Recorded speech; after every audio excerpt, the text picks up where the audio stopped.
Welcome to my YouTube channel. आज मैं आपको क्लास 10th के लिए सबक नंबर 13 के MCQs की 100% तैयारी करवाऊंगी। बाकी के सभी चैप्टर्स के MCQs आपको चैनल की प्लेलिस्ट में मिल जाएंगे। बाकी के सभी चैप्टर्स आप चैनल की प्लेलिस्ट से जाकर देख सकते हो। तो पढ़ना स्टार्ट करते हैं सबक नंबर 13। तो सबक नंबर 13 एक गज़ल है। गज़ल का नाम क्या है? लाई हयात कज़ा आए ले चली चले। लाई हयात कज़ा आए ले चली चले। इस गज़ल के शायर कौन है? शेख मोहम्मद इब्राहिम ज़ौक़। तो सबसे पहले हम गज़ल के मुतालिक पढ़ेंगे। तो इससे पहले वाली गज़ल में मैंने गज़ल के बारे में स्टार्टिंग में पढ़ा दिया था। अब मैं यहाँ पर आपको गज़ल से मुतालिक सवाल जवाब लास्ट में पढ़ाऊँगी। सबसे पहले हम शेख मोहम्मद इब्राहिम ज़ौक़ के बारे में पढ़ेंगे। तो सवाल नंबर 1 है, शेख मोहम्मद इब्राहिम ज़ौक़ की पैदाइश कब हुई? 1788 में या 1789 में? तो इनकी पैदाइश हुई थी 1789 में। ज़ौक़ का इंतकाल कब हुआ था? 1853 में या 1854 में? तो ज़ौक़ का इंतकाल हुआ था 1854 में। अगला सवाल है, ज़ौक़ ने इब्तिदाई तालीम कहाँ से हासिल की थी? किससे हासिल की थी? किस इंसान से? हाफिज़ ग़ुलाम रसूल से या हाफिज़ ग़ुलाम नबी से? तो ज़ौक़ ने इब्तिदाई तालीम हाफिज़ ग़ुलाम रसूल से हासिल की थी। ज़ौक़ को शायरी का शौक़ होने पर वो किसके शागिर्द बने थे? उस्ताद शाह नसीर के या उस्ताद ग़ुलाम रसूल के? तो ज़ौक़ को जब शायरी का शौक़ हुआ था तो वो उस्ताद शाह नसीर के शागिर्द बने थे, स्टूडेंट बने थे। ज़ौक़ किसके उस्ताद थे? वाजिद अली शाह के या बहादुर शाह ज़फ़र के? तो ज़ौक़ बहादुर शाह ज़फ़र के उस्ताद थे, टीचर थे। अगला सवाल है, बहादुर शाह ज़फ़र ने ज़ौक़ को कौन से खिताबात से नवाजा था? खाकान हिंद और मुल्कुश शोरा के खिताब से, नवाब और मुल्कुश शोरा के खिताब से? तो बहादुर शाह ज़फ़र ने ज़ौक़ को खाकान हिंद और मुल्कुश शोरा के खिताब से नवाजा था। ज़ौक़ को शायरी के अलावा और किस चीज़ में दिलचस्पी थी? बाग़बानी और मौसीकी में, मौसीकी और उलूम नजूम में? तो ज़ौक़ को शायरी के अलावा मौसीकी और उलूम नजूम में दिलचस्पी थी। अगला सवाल है, ज़ौक़ के माश का ज़रिया क्या था, यानी कि इनकी कमाई का ज़रिया क्या था? शायरी या फिर मौसीकी? तो ज़ौक़ के माश का ज़रिया था शायरी, शायरी से पैसे कमाते थे। अगला सवाल है, ज़ौक़ ने मुख्तलिफ़ सुकून में यानी कि मुख्तलिफ़ टाइप की शेर व शायरी में कोशिशें की, तबा आजमाई की, मगर उनको इनकी महारत का असल मैदान क्या था? कसीदा गोई था या मसनवी गोई था? तो ज़ौक़ का शायरी में सबसे ज़्यादा जो महारत का मैदान था, शोहरत हासिल हुई थी जिसकी वजह से, वो थे कसीदा निगारी, कसीदा गोई। अगला सवाल है, शायरी की ऐसी कौन सी सिन्फ है जिसमें सिर्फ़ सौदा ज़ौक़ से आगे हैं?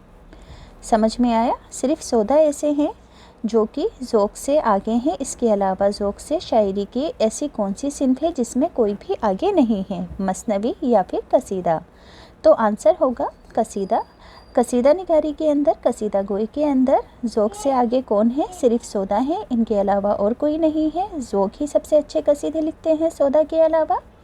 अगला सवाल है, ज़ौक़ ने अपने कसीदों में शौकत अल्फाज, बुलंद ख़याली और मायने आफरीनी के साथ साथ मुख्तलिफ़ टेश की सलाहियत से भी काम लिया था। उलूम की या फिर ज़बानों की? तो आंसर होगा उलूम की, कि ज़ौक़ ने अपने कसीदों में अच्छे अल्फाजों के साथ, बुलंद ख़याली के साथ साथ मुख्तलिफ़ उलूम यानी कि अलग अलग टाइप के उलूम, सब्जेक्ट्स, टॉपिक्स की सलाहियत से भी काम लिया था। अगला सवाल है, बिसात से क्या मुराद है? चाल या चौसर या शतरंज खेलने का कपड़ा? तो बिसात का मतलब है यहाँ पर चौसर या शतरंज खेलने का कपड़ा। बेवक्ते मिर्ग से क्या मुराद है? बावक्ते मिर्ग से मौत के वक्त या मौत के बाद? तो बावक्ते मिर्ग का मतलब है मौत के वक्त। क़ज़ा से क्या मुराद है? मौत या फिर बर्बादी? तो क़ज़ा का मतलब है मौत। अगला सवाल है, फ़ग़ा से क्या मुराद है? आहवज़ारी या दिल से याद करना? तो फ़ग़ा का मतलब है आहवज़ारी। अगला सवाल है, बदकुमार से क्या मुराद है? वो जुआरी जो गलत दाव चले, वो जुआरी जो कि सब हार जाए। तो बदकुमार का मतलब है वो जुआरी जो गलत दाव चले। अगला है, नाज़ा से क्या मुराद है? नाज करने वाला या याद रहने वाला? तो नाज़ा का मतलब है नाज करने वाला। अगला सवाल है, दानिश्वरी से क्या मुराद है? अक्लमंदी या फिर चालाकी? तो दानिश्वरी का मतलब होता है अक्लमंदी। क़िरत से क्या मुराद है? जवानी या फिर अक़ल? तो क़िरत से मुराद है अक़ल। अगला सवाल है, लाई हयात आए कज़ा ले चली चले, अपनी खुशी ना आए ना अपनी खुशी चले। इस गज़ल के शायर कौन हैं? तो इस गज़ल के शायर हैं ज़ौक़। अगला सवाल है, ज़ौक़ कहते हैं कि कायदा है कि ना कोई इस दुनिया में अपनी मर्ज़ी से आता है और ना देश से जाता है। मर्ज़ी या फिर मोहब्बत? तो आंसर होगा मर्ज़ी। के सौदा कहते हैं कि कायदा है कि ना कोई इस दुनिया में अपनी मर्ज़ी से आता है और ना अपनी मर्ज़ी से जाता है। अगला सवाल है, बेहतर तो है यही कि दुनिया से दिल लगे, पर क्या करें जो काम ना बेदिल लगी चले। बेहतर तो है यही कि दुनिया से दिल लगे, पर क्या करें जो काम ना बेदिल लगी लगे। ये शेर किस गज़ल से लिया गया है? तो गज़ल का नाम है लाई हयात आए कज़ा ले चली चले। अगला सवाल है, ज़ौक़ ने दुनिया की ज़िंदगी को कैसी ज़िंदगी बताया है? आरज़ी या फिर बड़ी? तो ज़ौक़ ने दुनिया की ज़िंदगी को आरज़ी ज़िंदगी बताया है। ज़ौक़ ने अपनी गज़ल में किससे दिल लगाने को मना किया है? महबूब से या फिर दुनिया से? तो ज़ौक़ ने अपनी गज़ल में दुनिया से दिल लगाने को मना किया है। अगला सवाल है, कम होंगे इस बिसात पे हम जैसे बदक़िमार, जो चाल हम चले सो निहायत बुरी चले। कम होंगे इस बिसात पर हम जैसे बदक़िमार, जो चाल हम चले सो निहायत बुरी चले। ये शेर किस गज़ल से लिया गया है? तो गज़ल का नाम क्या है? लाई हयात आए कज़ा ले चली चले। लाई हयात आए कज़ा ले चली चले। अगला सवाल है, ज़ौक़ ने बिसात किसे कहा है? दुनिया को या फिर ज़िंदगी को? तो ज़ौक़ ने अपनी गज़ल में बिसात दुनिया को कहा है। अगला सवाल है, ज़ौक़ ने बदक़ुमार किसे कहा है? दुनिया में चाल चलने वाले को या दुनिया में ख़राब ज़िंदगी गुजारने वालों को? तो ज़ौक़ ने अपनी गज़ल में बदक़िमार दुनिया में ख़राब ज़िंदगी गुजारने वालों को कहा है। अगला सवाल है, ज़ौक़ कहते हैं कि हम ऐसे ख़राब खिलाड़ी हैं जिन्हें इस दुनिया में रहना नहीं आता, हमने जो रेस चली नाकाम चली। ज़बान या फिर चाल? तो आंसर होगा चाल। कि हमने ज़ौक़ कहते हैं कि हम ऐसे ख़राब खिलाड़ी हैं जिन्हें इस दुनिया में रहना नहीं आता, हमने जो चाल चली वो नाकाम चली।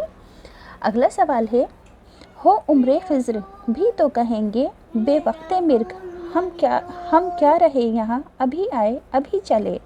हो उम्रे ख़िज़्र भी तो कहेंगे बेवक्ते मिर्ग, हम क्या रहे यहाँ अभी आए अभी चले। ये शेर किस गज़ल से लिया गया है? तो गज़ल का नाम है लाई हयात आए कज़ा ले चली चले। अगला सवाल है, ज़ौक़ ने अपनी गज़ल में किसकी तलमी का इस्तेमाल किया है? तलमी का मतलब है कि किसी भी मजहबी वाक़ये का एक लफ्ज़ इस्तेमाल करना जिसे पढ़कर उस इस्लामिक वाक़ये का पूरा ही वाक़या हमारी आँखों के सामने आ जाता है। तो यहाँ पर मरियम अलैहिस्सलाम या हज़रत ख़िज़र अलैहिस्सलाम की तलमी का इस्तेमाल किया है। तो ज़ौक़ ने अपनी गज़ल में हज़रत ख़िज़र अलैहिस्सलाम की तलमी का इस्तेमाल किया है। अगला सवाल है, ज़ौक़ कहते हैं कि अगर हमें ख़िज़र जैसी लंबी उम्र मिले तो हम दुनिया से जाते वक्त देश कहेंगे। क्या कहेंगे? हम तो अभी आए थे और अभी जा रहे हैं। अगला सवाल है, नाज़ा ना हो खुद पे जो होना है हो वही, दानिश तेरी ना कुछ मेरी दानिशवरी चले।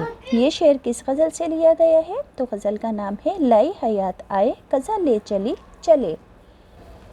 अगला सवाल है, ज़ौक़ कहते हैं कि तुम कितने ही अक्लमंद हो मगर अपनी अकल और समझ पर फ़ख्र ना करो, इस दुनिया में किसी की रेश काम नहीं आती। दानिशवरी या फिर होशियारी? तो आंसर होगा दानिशवरी। अगला सवाल है, दुनिया ने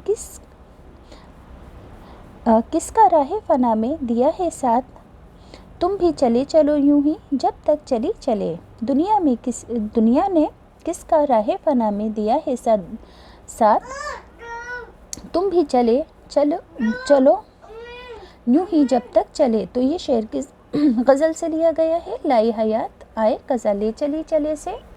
अगला सवाल है, ज़ौक़ ने दुनिया को क्या कहा है? बाग़ या फिर फ़ानी? तो ज़ौक़ ने दुनिया को फ़ानी कहा है। अगला सवाल है, जाते हुए आए शौक़ में इस चमन से ज़ौक़, अपनी बला से बादे सबा अब कभी चले। तो ये शेर किस गज़ल से लिया गया है? गज़ल का नाम है लाई हयात आए कज़ा ले चली चले।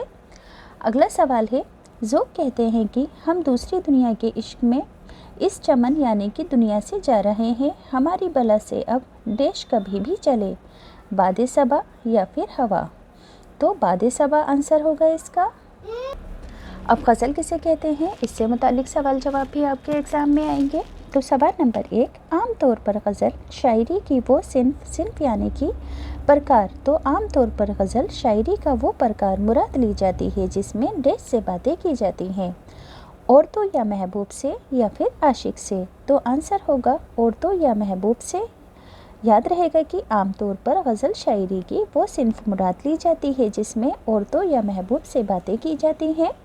गज़ल में आहिस्ता आहिस्ता इश्क या मज़ामीन के अलावा, मज़ामीन यानी कि टॉपिक्स के अलावा और कौन से मज़ामीन शामिल कर लिए गए हैं, हर तरह के मज़ामीन या फिर इनकार के मज़ामीन। तो गज़ल में आहिस्ता आहिस्ता इश्क या मज़ामीन के अलावा हर तरह के मज़ामीन शामिल कर लिए गए हैं। अगला सवाल है, उर्दू की सबसे ज़्यादा मकबूल सिन्फ़ सुख़न क्या है। तो उर्दू की सबसे ज़्यादा मशहूर शायरी क्या है, गज़ल है। आंसर होगा गज़ल। गज़ल का हर शेर अपने मफ़हूम के एतबार से डैश होता है यानी कि मायनों के एतबार से उम्दा या फिर मुकम्मल। तो गज़ल का हर शेर अपने मफ़हूम के एतबार से मुकम्मल होता है। जिस तरह गज़ल में मज़ामीन की कोई कैद नहीं होती है, किसी भी टॉपिक पर गज़ल को लिखा जा सकता है, उसी तरह डैश की भी तादाद मुकर्रर नहीं होती है, अशआर की या फिर मतले की।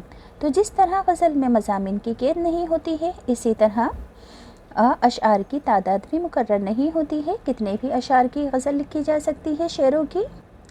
अगला सवाल है, गज़ल का पहला शेर जिसके दोनों मिसरे हम काफ़िया होते हैं क्या कहलाता है। देखो, गज़ल का पहला शेर दो मिसरे मिलकर शेर बनाते हैं, तो पहले वाले शेर के आखिरी के अगर दोनों लफ्ज़ एक जैसे होंगे तो वो क्या कहलाएगा, मतला कहलाएगा। याद रहेगा कि गज़ल का पहला शेर जिसके दोनों मिसरे हम काफ़ियाँ होंगे तो वो क्या कहलाएगा, गज़ल का मतला। गज़ल में एक डेढ़ से ज़्यादा हो सकते हैं, मतले या रदीफ़। तो गज़ल में मतले एक से ज़्यादा हो सकते हैं। गज़ल का वो आखिरी शेर जिसमें शायर अपना तखल्लुस इस्तेमाल करता है, अपना शॉर्टकट में नाम लिखता है, उस शेर को क्या कहते हैं, तो उस शेर को मक्ता कहते हैं। आखिरी शेर होता है ये गज़ल का। अगला सवाल है, गज़ल का सबसे अच्छा शेर क्या कहलाता है, बैतुल गज़ल या शाहबैत, शाह शेर या हुस्न शेर। तो गज़ल का सबसे अच्छा शेर बैतुल गज़ल या शाहबैत कहलाता है। अगला सवाल है, जिस गज़ल में रदीफ़ ना हो और शेर काफ़िए पर ही ख़त्म हो जाते हों, ऐसी गज़ल को क्या कहते हैं, गैर बैत गज़ल या गैर मुरत्तिब गज़ल। तो जिस गज़ल में रदीफ़ ना हो और शेर काफ़िए पर ख़त्म हो जाए तो ऐसी गज़ल को गैर मुरत्तिब गज़ल कहते हैं।